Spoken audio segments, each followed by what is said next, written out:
حلوہ پکاتے ہیں، شب برات ہے اس لیے حلوہ بناتے ہیں، یہی جانتے ہیں نا. لیکن اس میں 2 تیوہار ہم ادا کرتے ہیں.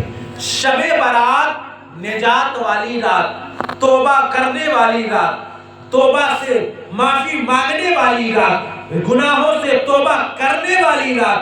اور ایک جو حلوہ بناتے ہیں اسی میں ایک ایسا عاشق گزرا جسے حضرت اویس قرنی کہا جاتا ہے، جو قرن کی سرزمین پر پیدا ہوئے تھے. ان کی یاد میں ہم حلوہ بناتے ہیں. شب برات ہمیں ملی راتوں میں عبادت کرنے کے لیے. حلوہ جو بناتے ہیں یہ اللہ کے محبوب کے ایک عاشق کی محبت میں ہم حلوہ بنایا کرتے ہیں. سبحان اللہ، سبحان اللہ، بے شک. آج ہمارے معاشرے کا حال کیا ہے؟ ہمارے معاشرے کا حال یہ، لوگ مسجدوں کو ویران کر چکے ہیں. آج شب برات جیسی عظیم رات ہے، لوگ اپنا وقت ایسے گھومنے ٹہلنے میں وقت گزار دیتے ہیں. خدا را ایسا نہ کرے. یہ بڑی عظمت والی رات ہے، یہ بڑی برکت والی رات ہے، یہ بڑی عظمت والی رات ہے، یہ بڑی توقیر والی رات ہے. اس رات کی عزت کر لو پیارے، اس رات کی اہمیت جان لو پیارے. اگر اس رات کی اہمیت جان لو گے تو قسم خدا کی ہماری دنیا بھی سنور جائے گی، آنے والا عقبہ بھی سنورتا ہوا. نعرہ تکبیر، نعرہ رسالت. بہت اللہ، ماشاءاللہ. مانگ لو چشمے تر مانگ لو، مانگنے کا مزہ آج کی رات ہے. سبحان اللہ، بے شک. عزیزان محترم، اللہ کے بہت پیارے عاشق جن کو ہم اویس قرنی کہتے ہیں. عزیزان محترم، آقائے نامدار محمد روح فدا صلی اللہ علیہ وسلم منبر نبوت پہ بیٹھے ہوئے ہیں. اچانک کھڑے ہوتے ہیں، سینے کا بٹن کھولتے ہیں اور مسکرا دیتے ہیں. صحابہ کرام عرض کرتے ہیں یا رسول اللہ، آپ کو کس چیز نے ہنسنے پر مجبور کیا؟ اتنا سننا تھا. فدا کا ابی و امی یا رسول اللہ، دونوں جہاں کے مالک و مختار محمد روح فدا فرماتے ہیں کیا تمہیں معلوم نہیں مجھے یمن سے خوشبو آ رہی ہے، مجھے یمن سے عشق کی خوشبو آ رہی ہے. اتنا سننا تھا. صحابی رسول عرض کرتے ہیں آخر یہ خوشبو کس کی ہے؟ تو آپ فرماتے ہیں، آپ صلی اللہ علیہ وسلم فرماتے ہیں ایک میرا عاشق ہے، مجھ سے عشق کرنے والا ہے جو قرن میں رہتا ہے. صحابی رسول عرض کرتے ہیں یا رسول اللہ، اگر وہ آپ سے اتنا عشق کرتا ہے تو آپ سے ملنے کیوں نہیں آ جاتا ہے؟ عزیزان محترم، عزیزان محترم، اتنا سننا تھا. آقا کریم صلی اللہ علیہ وسلم فرماتے ہیں اس کے اوپر مجبوری ہے، ورنہ اگر اس کو اجازت مل جاتی تو اویس پوری زندگی مدینے میں گزار دیتا، دیدار مصطفیٰ کرتے کرتے. سبحان اللہ، سبحان اللہ، بے شک. اگر اس کو اجازت مل جاتی تو اویس پوری عمر عبادت میں گزار دیتا. عزیزان محترم، اور آگے سنیے. ایک مرتبہ حضرت اویس قرنی اپنی والدہ محترمہ یعنی اپنی امی جان کا قدم میں پاک دبا رہے تھے. دباتے دباتے آپ کے آنکھوں سے آنسو کا کچھ قطرہ نکلا، آپ کے ماں کے رانوں پہ گرا. آپ کی ماں بیدار ہو جاتی ہیں، عرض کرتی ہیں اے ابو جان، یہ آپ عرض کرتی ہیں اے میرے بیٹے، اے میرے لختے جگر، اے میرے نور نظر، آخر تیرے آنکھوں میں آنسو آنے کا ذریعہ کیا ہے؟ آنسو آنے کی وجہ کیا ہے؟ آپ کی والدہ فرماتی ہیں حضرت اویس قرنی فرماتے ہیں والدہ محترمہ کیا کروں، نبی آخر الزمان کا عشق ہے جو مجھے رلانے پہ مجبور کر دیا. نبی کی عشق کی تاب نہ میرے آنکھوں نے لا سکی، اس لیے میرے آنکھوں سے آنسو آ گئے ہیں. عزیزان محترم، نبی آخر الزمان سے اس قدر محبت تھی حضرت اویس قرنی سے، لیکن صرف اتنی ہی محبت نہیں تھی بلکہ جس قدر نبی آخر الزمان سے محبت تھی اس سے کئی زیادہ اپنی ماں سے محبت کیا کرتے تھے. عزیزان محترم، آج ہمارے معاشرے کا حال کیا ہے؟ بیٹا اپنے باپ کو گالی دے رہا ہے، بیٹا اپنی ماں کو گالی دے رہا ہے. عزیزان محترم، ذرا غور کیجئے، قرن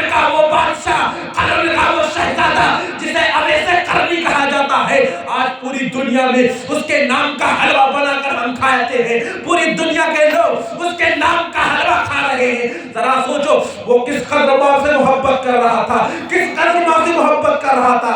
آپ کی والدہ دونوں آنکھوں سے نابینا تھی، دیکھ نہیں سکتی تھی، دونوں آنکھوں سے دیکھ نہیں سکتی تھی۔ عزیزان محترم، عزیزان محترم، اتنا سننا تھا۔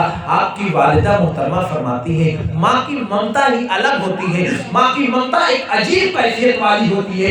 ماں کی ممتا تڑپ گئی ہے، عرض کرتی ہے اے میرے بیٹے، اے میرے لگتے جگر، میرے دن بھر کا سامان مہیا کر دے، اس کے بعد تو مدینے چلے جانا، مدینے چلے جانا۔ عزیزان محترم، عزیزان محترم، اتنا سننا تھا۔ حضرت سے قرنی خوشی سے تاب نہ لا سکے، جھومنے لگے، عشق میں رشک کرنے لگے، ناچنے لگے۔ حضرت ابے سے قرنی ناچنے لگے، رشک کرنے لگے۔ عزیزان محترم، بڑی تیزی کے ساتھ گھر کا پورا کام کر دیا ہے، پورا سامان لا کر ماں کے بستر کے قریب رکھ دیا ہے، تاکہ ماں کے پورے دن کی ضرورت کا جو سامان ہے انہیں کہیں اٹھ کر جانا نہ پڑے، کیونکہ آپ دونوں آنکھوں سے نابینا تھی۔ عزیزان محترم، صبح کی سفیدی نمودار ہوئی ہے۔ پہلا قافلہ جو مدینے کی طرف روانہ ہونے والا تھا، اسی کے ساتھ حضرت اویس قرنی چل دیے ہیں، اسی کے ساتھ حضرت اویس قرنی چل دیے ہیں۔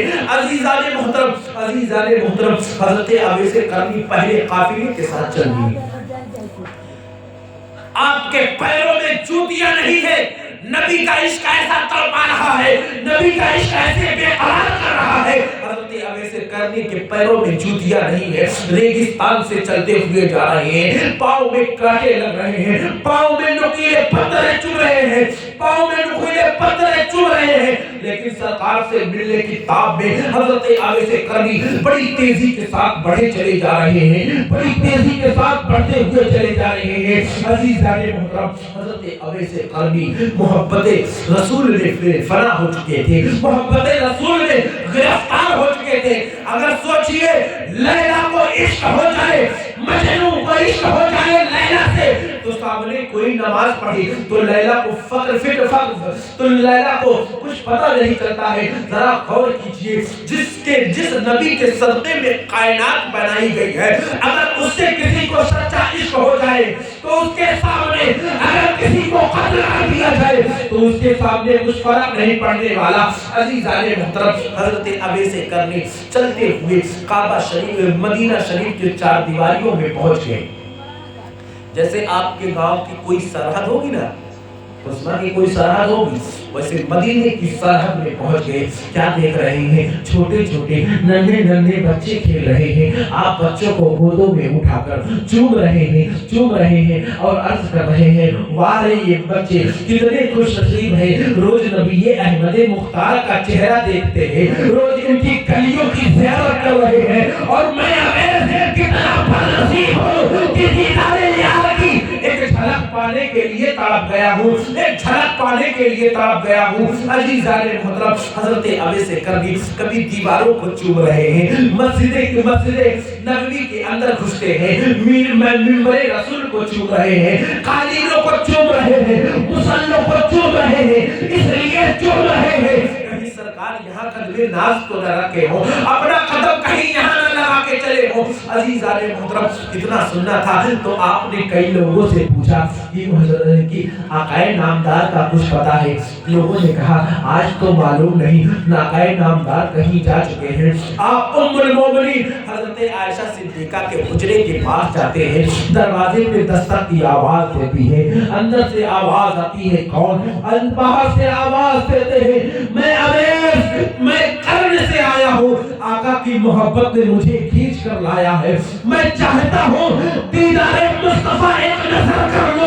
اتنا سننا تھا۔ ام المومنین عائشہ صدیقہ فرماتی ہے ابھی نبی آخر الزمان کہیں تشریف لے جا چکے ہیں۔ اتنا سننا تھا، حضرت اویس قرنی کا عشق بے قرار ہو گیا، آنکھوں سے آنسو نکلنے لگے، آنکھوں سے آنسوؤں کا سیلاب جاری ہو گیا۔ حضرت اویس قرنی فرماتے ہیں اے ام المومنین عائشہ صدیقہ آنکھوں سے آنسوؤں کے قطرات جاری ہو گئے۔ آپ فرماتے ہیں اے ام المومنین اگر اتنی اجازت ہو آپ کہیں پردے میں چلے جائیں تاکہ میں بستر نبوت دیکھ لوں،